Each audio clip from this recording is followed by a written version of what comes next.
Chaque vendredi soir, juste avant le début du Shabbat, jour de repos hebdomadaire pour les Juifs, on a coutume d'allumer des bougies. D'où vient cette tradition? De quelle façon procéder? Et surtout, quel est le sens profond de ce rite? Pour répondre à toutes ces questions, le rabbin Michael Azoulay reçoit ce matin Anna Rumi.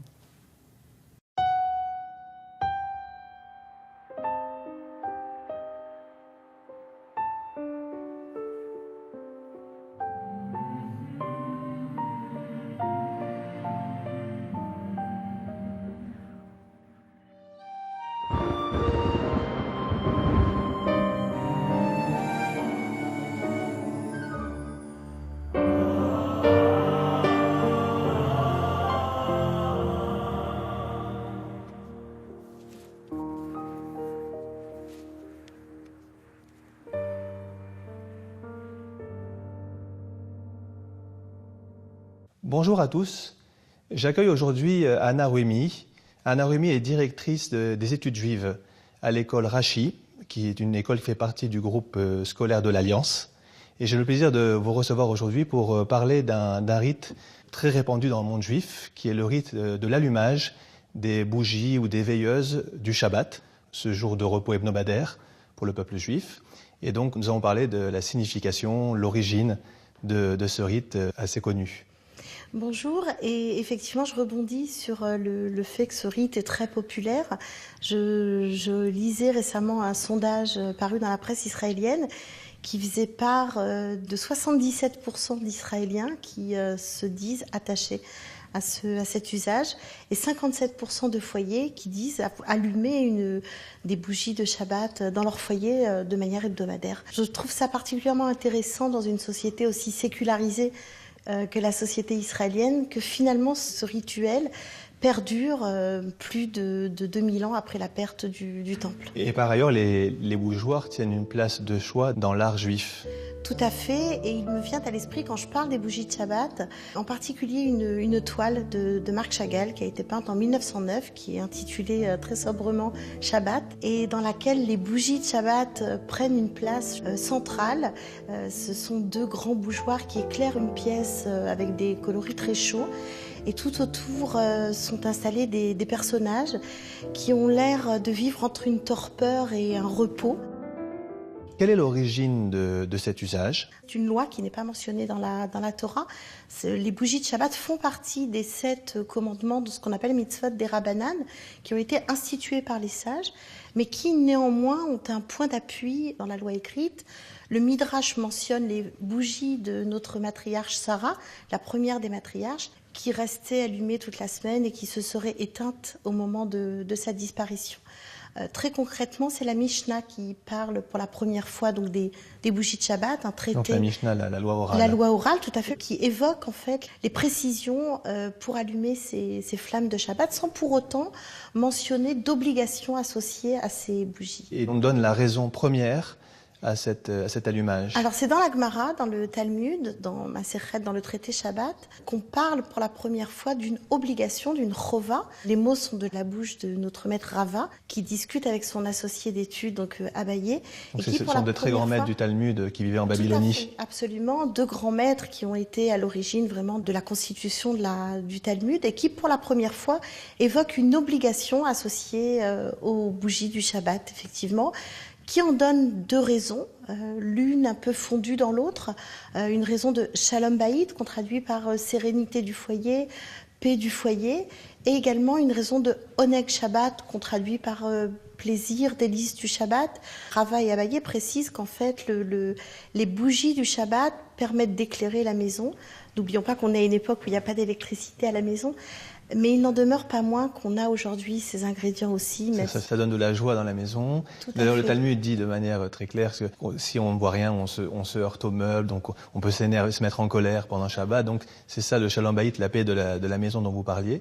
Et puis c'est vrai qu'on a une époque où il n'y a pas d'électricité. Tout à fait. Donc s'il n'y a pas de bougie, il n'y a pas de lumière. Alors aujourd'hui, je dirais plutôt, de manière un petit peu d'humour évidemment, c'est notre dîner aux chandelles hebdomadaire. Voilà, et c'est un petit peu cette sérénité quand les bougies sont allumées qu'on retrouve dans nos maisons. Alors vous parlez de dîner aux chandelles et c'est pour ça que volontairement on a mis des halot, c'est-à-dire des pains du Shabbat tressés, parce que idéalement on doit allumer les veilleuses face à l'endroit où l'on Il mange. prend son repas, tout à fait. Alors qui est-ce qui a le devoir, parce que dans une famille, il y a l'épouse, les enfants, à qui incombe le devoir d'allumer les bougies du Shabbat? Alors, on fait souvent erreur, en fait, l'obligation incombe au foyer. Le foyer doit se doter de lumière de Shabbat allumée avant Shabbat. Et le foyer, finalement, c'est l'homme ou la femme. Un foyer qui est composé d'un homme célibataire, eh bien, c'est l'homme qui allume les bougies.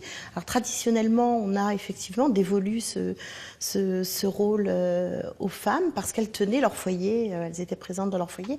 Mais au fond, on se rend bien compte que la loi incombe au foyer. On peut tout à fait... Oui, c'est-à-dire qu'un homme qui serait célibataire, ou si l'épouse ne peut pas rentrer assez tôt, par exemple, le vendredi, le Shabbat entre très tôt. Le mari peut C'est tout le à mari fait qui allumer, allumera en absolument. ses lieux et places. Donc c'est important de... Ou une le épouse qui rappeler. est absente. Quand est-ce qu'on doit allumer les veilleuses du Shabbat? Donc on a dit que c'était chaque vendredi, mais est-ce qu'il y a un moment précis où on doit les allumer? Alors, on allume les bougies de Shabbat au moment de l'entrée du Shabbat, à peu près. En fait, c'est 18 minutes exactement avant l'entrée du Shabbat. C'est-à-dire avant le coucher du soleil. Voilà, tout à fait. On pose le coucher du soleil comme étant la limite d'entrée du Shabbat. Et on prend sur ce temps-là 18 minutes en plus. Les sages expliquent que c'est Tosefet Shabbat, qu'on a un désir particulier à accueillir le Shabbat et qu'on le manifeste dans ces 18 minutes en plus. En fait, on prend de On la rajoute, semaine, exactement. c'est encore jour, et on transforme ces Tout à fait. minutes de la semaine en Shabbat. En petit temps supplémentaire Ouais, du ça, on Shabbat. fait, et là, après, on ne peut plus utiliser d'électricité, etc. C'est la bénédiction qu'on récite qui marque l'entrée du Shabbat. Et c'est d'ailleurs la raison pour laquelle, dans beaucoup de traditions, on se couvre les yeux lorsqu'on a allumé les bougies. Parce que normalement, en fait, la bénédiction se récite avant l'accomplissement du commandement.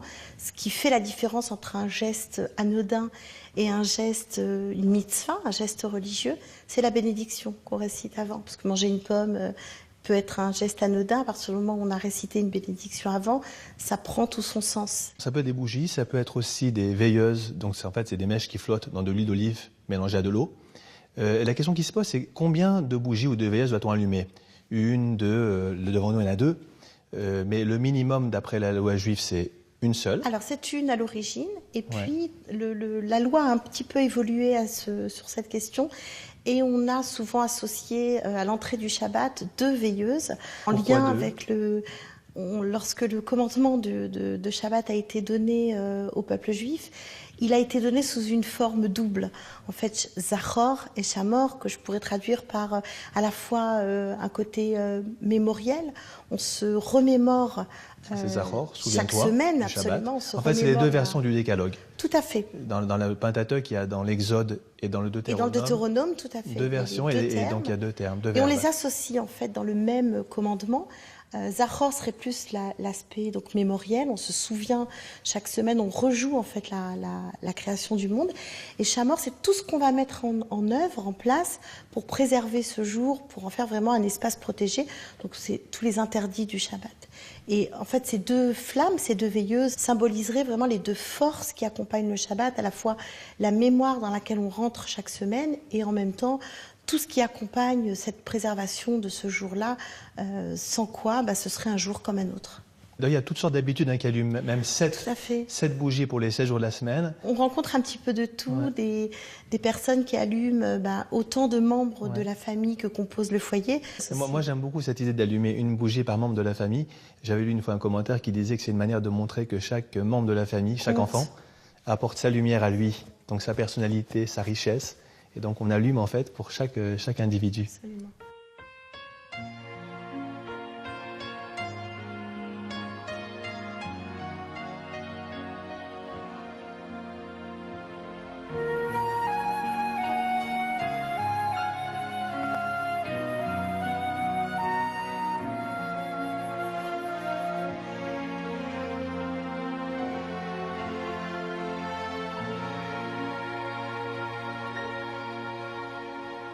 ידיד נפש, שוב הרחמון, שויך עבדך אל רצו עיינך. ידיד נפש, שוב הרחמון, ברוך אתה אדוני אלוהינו מלך העולם אשר קידשנו במצוותיו וציוונו להדליק נר של שבת קודש. ידיד נפש רחמון משויך עבדך אל רצונך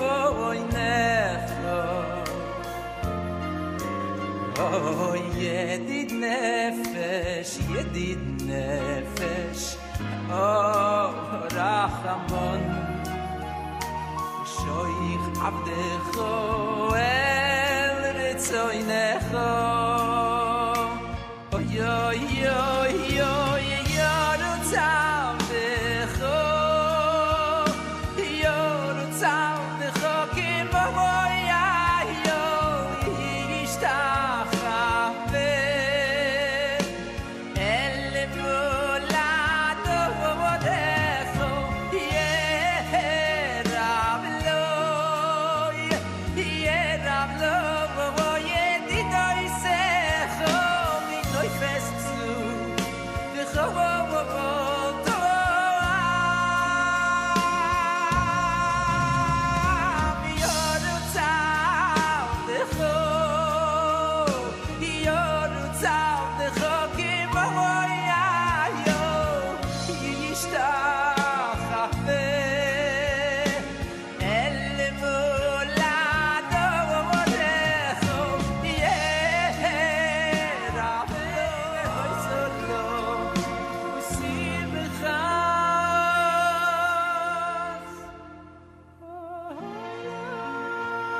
Vous avez très bien expliqué la raison première de ces lumières du Shabbat. Maintenant, il existe d'autres raisons. Pouvez-vous nous en donner quelques-unes? Il y a beaucoup de raisons qui sont associées à l'allumage des bougies. Le Ohr HaChaim, donc un des commentateurs du texte biblique. Rabbi Chaim Ben Attar, c'est un maître du Maroc. Ouais. Voilà. Lui, en fait, il explique que Dieu a commencé par allumer la lumière dans le monde. C'est le premier geste créateur. C'est celui par lequel on fait rentrer Shabbat aussi chez nous. On allume une lumière chez nous. C'est une raison, je dirais, tout à fait rationnelle. On imite Dieu, en fait, c'est-à-dire qu'on crée la lumière aussi. Bien sûr. Et puis après, je dirais qu'il y a des raisons beaucoup plus symboliques. N'oublions pas que dans la tradition universelle, le feu, c'est le symbole de la dévastation, de la destruction.